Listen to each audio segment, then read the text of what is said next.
Where do we use ratios? So let's start with some simple household examples and then move to see some ratios that actually the government uses.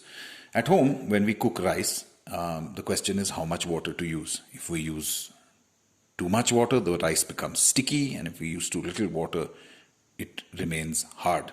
So one good ratio you can use is that the rice is to water ratio is 1:2. This works with most kinds of rice, which is that if you take 1 cup of rice, you take 2 cups of water. If you take 1 bowl of rice, you take 2 bowls of water. If you take any measure of rice, you use the same measure and take 2 measures of water. Your rice should come out fine. You can try this at home. Next is mortar for brickwork. Brickwork being chinai, eent ki chinai, and mortar is the masala that we use to put between the bricks. So, how much sand and how much cement can I take? You can't do it by estimate. You have to do it by using a ratio, and that ratio will kind of depend on whether the sand is coarse. If it is mota sand coarse, then we use less cement. If it is barik sand, then we use more cement. So these are the commonly used ratios by mistris in Shimla. So if the sand is barik, if it is fine sand, they will use 1:4. That means one bag of cement and 4 bags of sand, or 1 tasla of cement and 4 taslas of sand. Whatever measure you use, you keep the ratio at 1:4. If it is coarse sand, like the yellow sand that we get from Solan, then mistris, this is not what engineers say, but mistris in Shimla will use up to from 1 bag of cement to 7 bags of sand. Recipes commonly use ratios. If you want to make a rava dosa, and if you are keen on making this rava dosa, it's an instant kind of dosa you can make. You can message me on WhatsApp if you're interested. The ratio of suji to rice flour being chawal ka atta.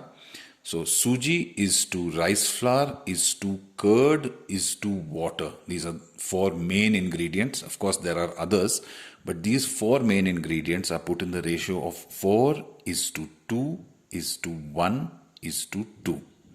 That means 4 measures of suji, 2 measures of rice, 1 measure of curd, and 2 measures of water. So this will give you the proper batter to make a rava dosa. So these are commonly household use of ratios in household situations. Let's look at what is, for example, from the government's point of view, let's look at some, or even of interest to us. There is something called the sex ratio. Now the sex ratio is the ratio of women to men in a given place. Let's take the example of Bilaspur. In Bilaspur, you have a ratio of women to men of 981:1,000. Okay, that means for every 981 women, there are 1,000 men. If you compare Kullu has 942 women for every 1,000 men. 942:1,000. Now, the problem here is we can reduce 942 and 1,000 by dividing this side by 2 and this side by 2. But why we keep it as 1,000 is so that we can compare these two districts. So Bilaspur has 981 women for every 1,000 men, and Kullu has 942 women for every 1,000 men. If you look at Solan, on the other hand, is 880 women for every 1,000 men, Solan district. Now, these are just numbers, but some things we will notice. In every district, the number of women are fewer than the number of men. 2 questions arise. What problems will this cause? And why is this so? Why are there more men than there are women? This is something for you to think about. Let's look at another thing which is called dependency ratio. Now, the dependency ratio is the ratio of the dependent population in a place to the working age population in a place.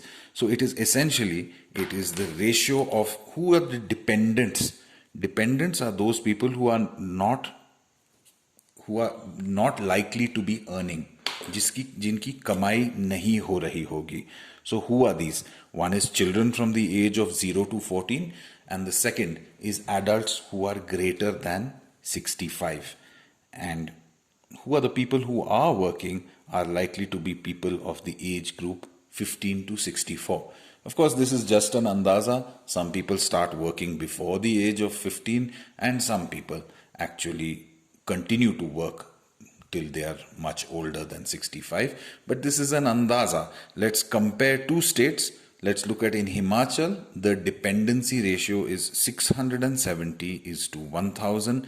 Again, we can see we can reduce this number by dividing by 10 on both sides. But we keep this ratio at 1000 because we want to compare states. So in Himachal, we have 670 dependent people. That means either they are children 0 to 14 or the elderly who are greater than 65 for every 1000 people in the working age. Of course, this does not mean that they are working, but they are of working age. If you compare that to Bihar, it has 951 dependent people for every 1000 people of working age. When you look at these two, you can see that Bihar has the ratio of dependent people is there are many more dependent people by ratio in Bihar than in Himachal Pradesh. Next question is why? Think about why this is the case. Finally, let's come to aspect ratio. Aspect ratio is whenever you use a screen like your mobile screen right now, which is probably from here to here to here to here, if you're using a full screen. The question is, what is the ratio of the width to the height? Now, part of the thing is that different devices, your phone and your television, your phone you often view vertical and your television you often view horizontal. So different devices have different aspect ratios. So when we make videos and movies for these things, we have to keep that in mind even when we take pictures. Television, the most common aspect ratio is 4:3. This means for the width, every 4 units of width has 3 units of height. What does this mean? If my television is 4 centimeters long, of course, which is a very small television, it will be 3 centimeters high. If it is 40 centimeters long, it will be 30 centimeters high. So this is the idea of aspect ratio. So 4:3 is one popular aspect ratio. Another popular aspect ratio for television is 16:9. These are some of the commonly used these are some of the common applications for the concept of ratio.